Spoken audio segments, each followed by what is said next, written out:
इंद्राय स्वाहा इदं सोमाय इदन्न मम ओम प्रजापतये स्वाहा इदं प्रजापतये इदन्न मम ओम इंद्राय स्वाहा ఇదమింద్రాయ ఇదన్న మమ.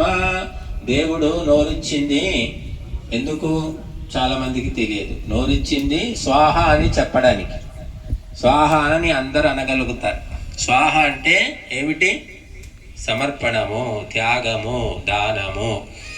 దేవతలకు చాలా ఇష్టమైన శబ్దము స్వాహాకారము.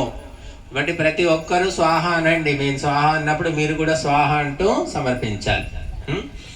ఓం భూరగ్నయే స్వాహా ఇదమగ్నయ ఇదన్న మమ ఓం భువర్వాయవే స్వాహా ఇదం వాయవ ఇదన్న మమ ఓం స్వరాదిత్యాయ స్వాహా ఇదమాదిత్యాయ ఇదన్న మమ ఓం భూర్భువస్వరగ్నివాయువాదిత్యేభ్యः స్వాహా ఇదమగ్నివాయువాదిత్యేభ్య ఇదన్న మమ ఓం భూర్భువస్వః అగ్నాయోషి పవసాసూర్జమిషంచనః ఆరేవాధస్వదుచ్చునాం స్వాహా ఇదమగ్నయే పవమానాయ ఇదన్న మమ ఓం భూర్భువస్వః అగ్నిర్ఋషి పవమాన పాంచజన్యా పురోహితః తమీమహే మహాగయౌ